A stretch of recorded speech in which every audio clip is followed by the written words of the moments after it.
Hello, Radiant Pearls. I'm so excited to have with me and with us here today, Tunji Olujimi.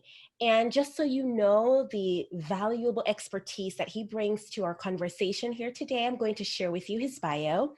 Tunji is the author of 6 books, known as the Book Author Coach and the CEO of Accelerated Authors Academy, a highly competent, motivated, and enthusiastic professional with years of experience in administration and project support.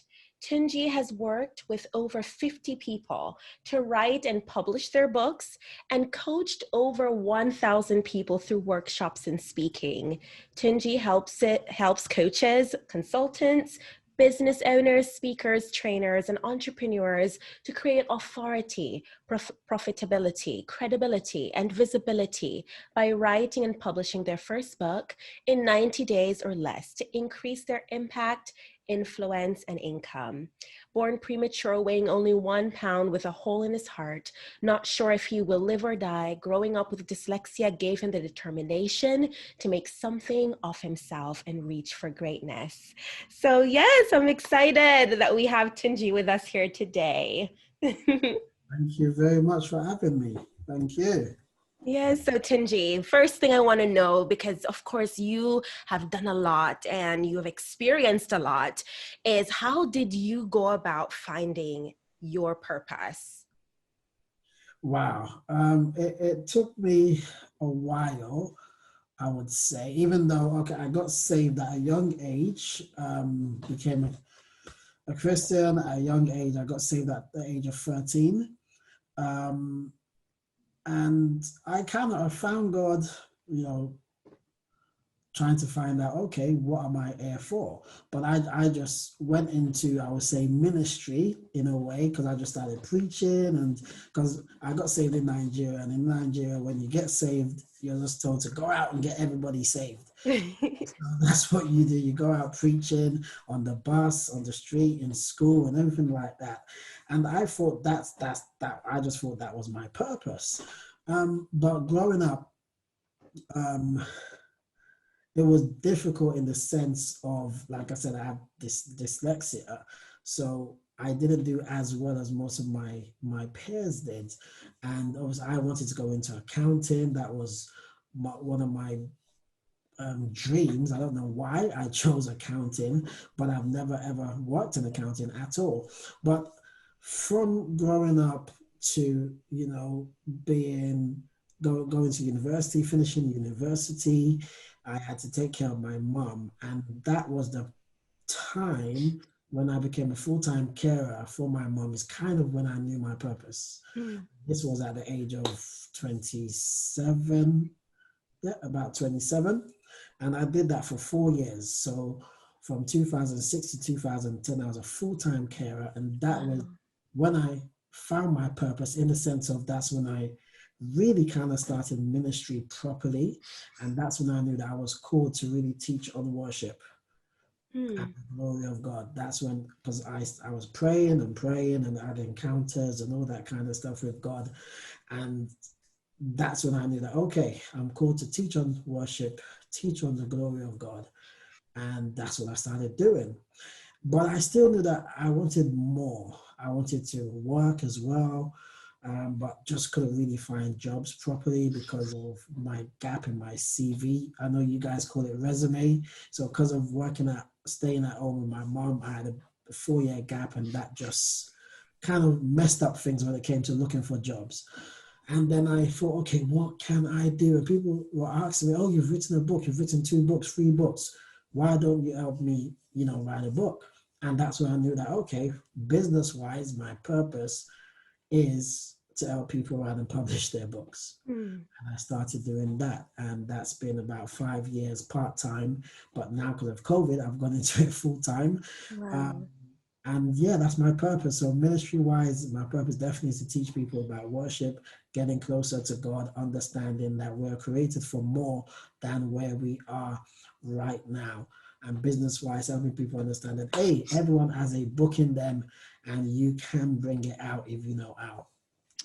Wow, how beautiful. Just like how when you were talking there and sharing your passion, and that's usually a question that I ask.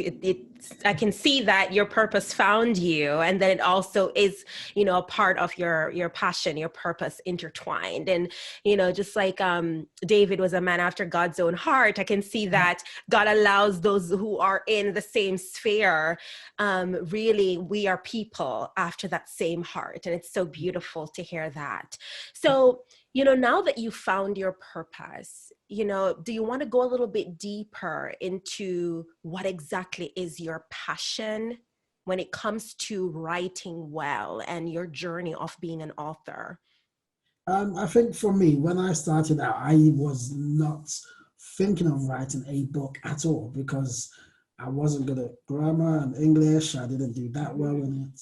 Obviously, I spell things wrong. I read things wrong because I see something else on the page and I read something else. And so I wasn't really thinking about becoming an author. But during that time of being at home with my mum, I just felt, okay, I can do something. I'm just sitting here, let me do something. And I thought, write a book because about two or three friends had written books during that time. And I thought, oh, if they can do it, I can do it. Why not?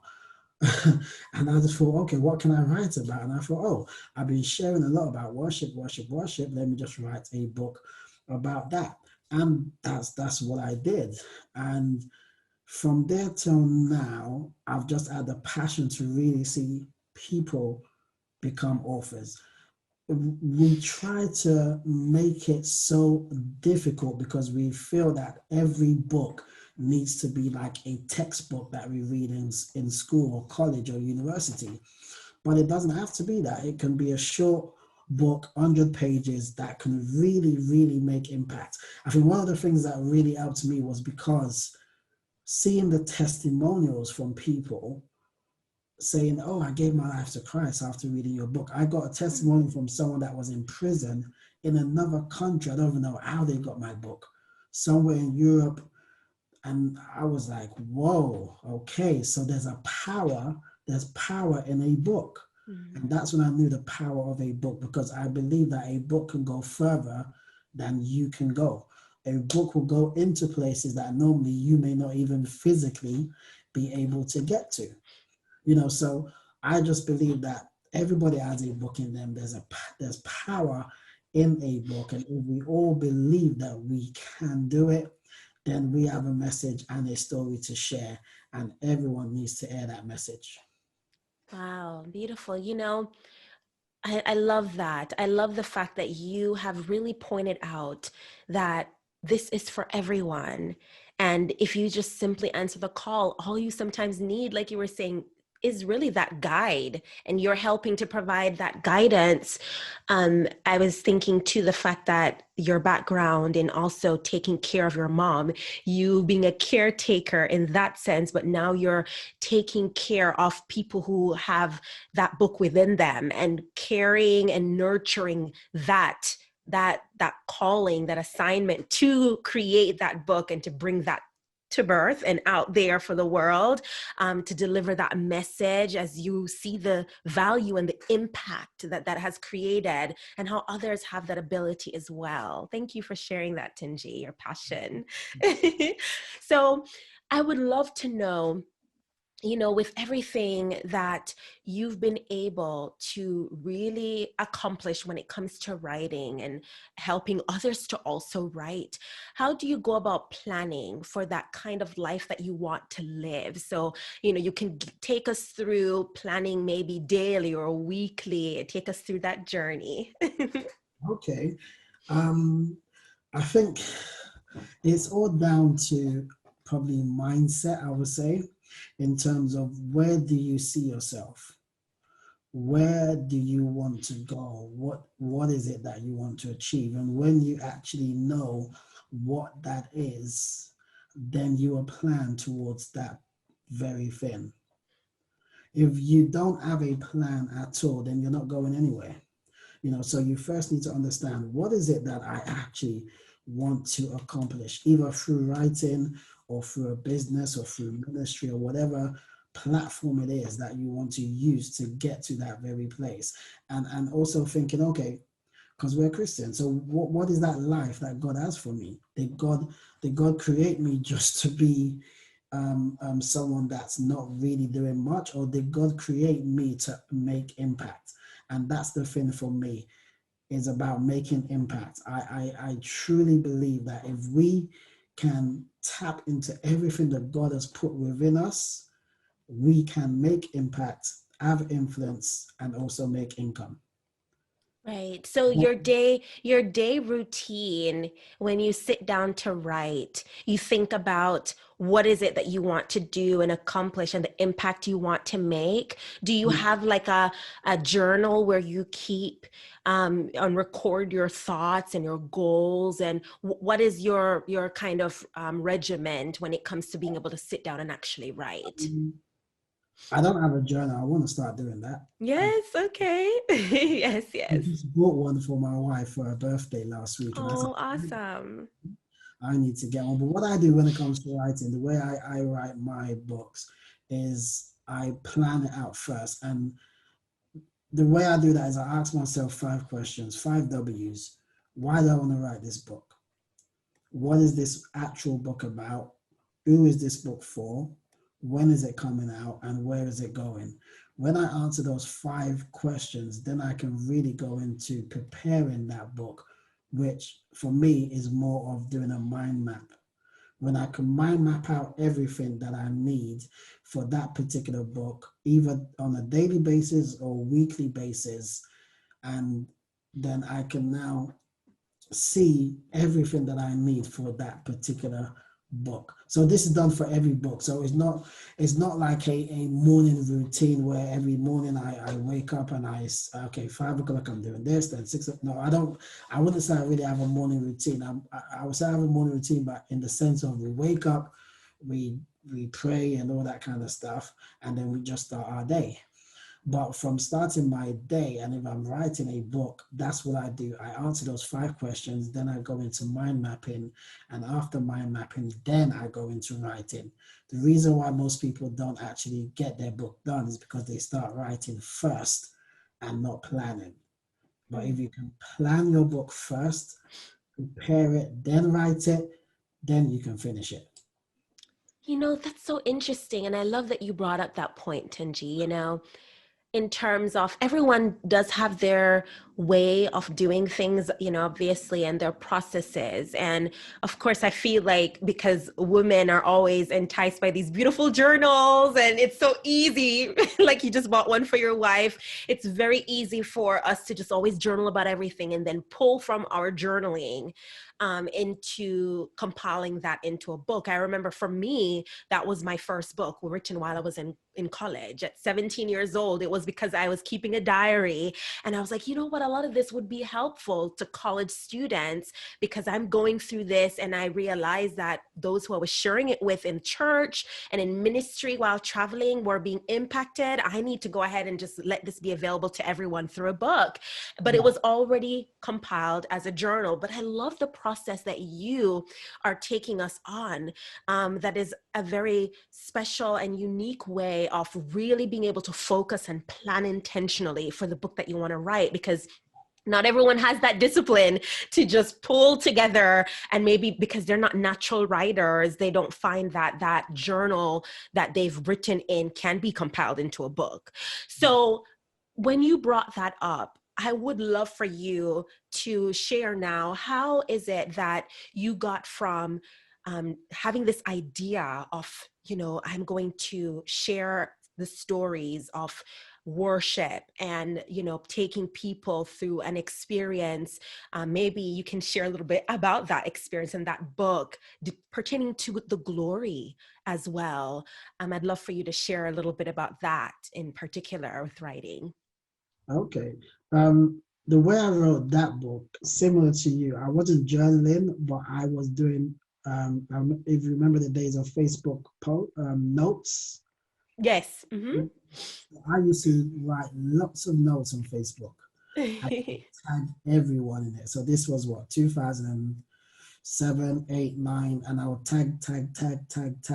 And when I thought about writing a book, I just thought, oh, I have all these notes. Let me just bring them together. So Mm. that was my first book. So I brought Wow. these notes together and obviously had to really dissect and make sure that it flows from chapter one to the end, as a book. But the experience for me was that I began to understand God more in the sense of it was not about religion, it was more about relationship. Mhm. Understanding that worship is having a true relationship with God. And when you get into that place, you can experience His glory. Mm. Yes, anyone can experience His glory in an atmosphere, but to truly experience the manifested glory, we should be in direct relationship with God. So that's one of the reasons why I wrote that book. So people begin to understand that, hey, it's not just about one attending church and having events and all that kind of stuff. But yes, that's good. But how is my walk with God? How is my relationship with God? How can I truly understand this God that I say that I serve? And if I say I worship Him, because whoever you worship, you become like. So if you worship Him, you should become more like Him and experiencing Him in your daily life. So that was the reason I wrote that book. And my experience was I was having encounters with God during that time of writing that book as well, because Mm. I was trying, I wanted to make sure that I experienced what I was writing. So Wow. during that process or during that time, if there was an event about worship or about the presence of God, about the glory, I was there so that I can experience more of it and I'll be able to write more about it. Wow. So, because you were operating in that sense of having that keen awareness to the glory of the Lord and through worship, so many people don't realize that the form and the time that we take actually to do the writing can be an art form of worship. Yes. And it does take us, it's so beautiful hearing you share that, because it even brought me to another interview that I was discussing nature and how a lot of the things that we don't necessarily realize that is a part of our being just from nature, and now to utilizing our hand and all the things that God has given us is a way for us to connect with Him. Yeah. And if it's used in the right way, right? And, we're keen and aware of His presence. And so I love that. I love that you have really tapped in to that form of worship to Him through writing that brought you deeper to a deeper place in Him. And I want to dare say that that can be the case for anyone if they really decide in their heart of hearts that they want to draw closer. I could hear the hunger that you Mm. had in that moment in time while you were experiencing, that closeness, and you were going through writing and sharing. And in essence, being a reflection of our maker, because yes, God is the master creator, and you were being a reflection of Him in creating things and writing that was drawing you closer to Him. And as you were worshiping and giving it all back, it's such a Mm. beautiful process. So, Well, Tunji, sorry, in that time, I said, I want to write this, but start speaking about it. I don't just want to speak about it. I want to be able to speak about it with experience.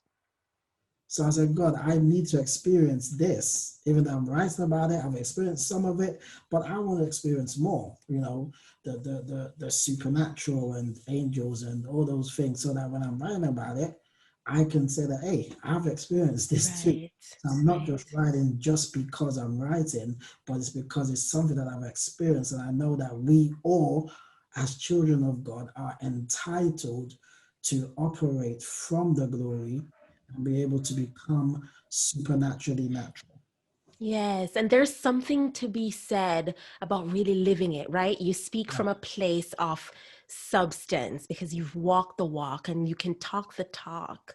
So yeah. Tunji, because you've shared, so much wisdom thus far, and I would love for you to enlighten us in the sense of really what sort of experiences, because you've already shared a bit on that, but some of the disappointments that you've experienced that has helped define who you are today and the mission that you have when it comes to writing well and getting your message out there for the glory of the Lord.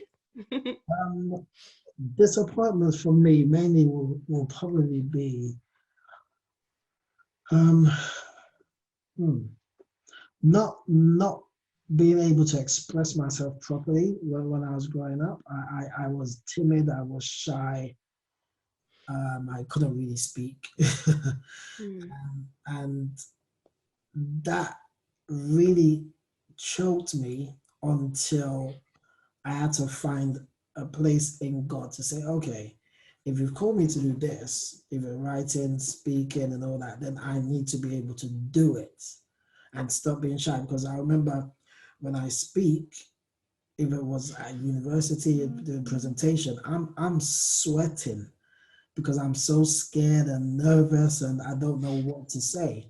And being able now to be able to speak freely, being able to post things online, because before I even though yeah I could post, but I was scared of posting, and that's because I was the disappointment was I was thinking, oh, I have dyslexia, I have dyslexia, I have dyslexia. So because of that, I just can't do what God has called me to do. So I had to break free from that mindset of being disappointed that, oh, I have dyslexia.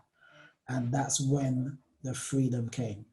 So being Wow. able to break that mind, even though yes, I talk about it now, like, oh yeah, I have dyslexia, fine, I understand that, but not that it owes me and stops me from fulfilling purpose. Because sometimes when we go through a disappointment, some people let it actually grip them to the point that they can't move forward.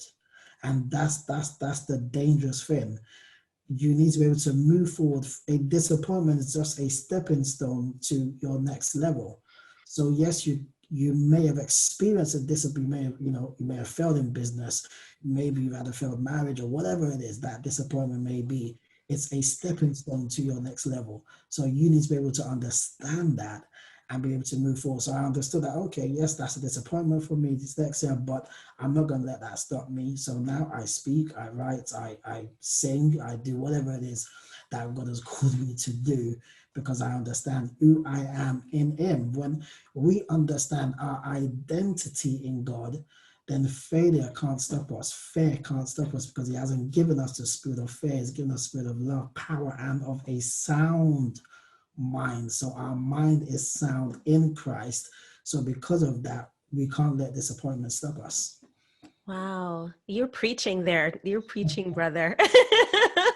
I love that, and I love the fact that you are turning those setbacks into stepping stones. And a lot of that has to do too with really knowing, having that mindset, just like you were saying, overcoming that, the battle first in the mind, and knowing that, hey, I am a daughter or son of the highmost king. It's not within me to fail and to fail for no reason. If I'm going through this and I'm encountering all of these derailments and disappointments, it's because it's a part of making me stronger and taking me ultimately to my destiny. And I love that when you can have that half glass full mentality, that nothing is going to hold you back because it's all meant for your good. It's just so beautiful having this faith that we have. So, When it comes to writing as well, what most people need to understand is yes, you may not be great at it, but don't worry, you're not the editor. Leave it to the editor. Let the right. editor and proofreader do their job. You just write. Even if you can't spell properly, don't worry about that. Just keep doing what you need to do. Finish the book, and then you pass it on to the editor and proofreader, and they will do their job. Yes. Oh, I love it. So I'm going to ask you, Tunji, now that you have started talking about the editing process and you're talking also as an author who has written many books and has helped others, what particular writing thus far that you found has made the most impact? And I'd love for you to share, give us a sneak peek of something so that our audience and listeners will also, want to dig deeper and purchase one of your books. So are you talking about which one of my books leave? Yes. Okay, so my first book, Glory Realm Worshipper. Glory Realm Worshipper definitely was the one for me. And my third book, Glory Realm Living, those two books, because it talks about the glory, understanding worship, and understanding how to live from the kingdom. I think those were the two books that really made impact on my life and on other people's life, because I've been able to use it to speak at events. I've been able to use every event I do personally is related from any of my books.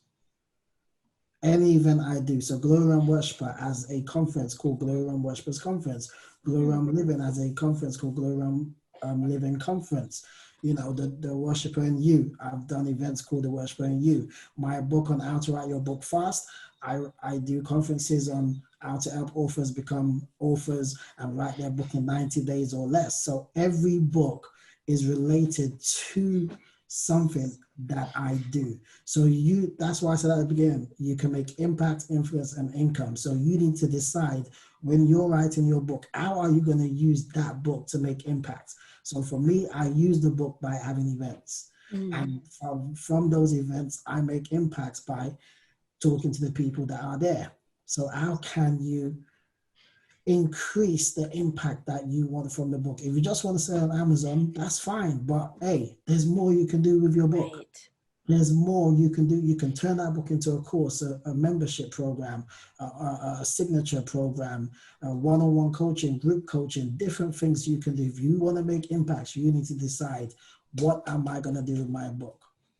You just brought out the essence of what it means to be a fearless creator, being the fearless creator. And that this is also a part of the Fearless Creator Artistic Project that we receive funding for the Writing Well series. And I really love that you've pointed out the part that a lot of people neglect doing after they've produced such a valuable piece of content and information that really has the potential to impact so many, but they neglect the promotional aspect of really getting that message out there to as many people as there are that really need it. They just don't know about it.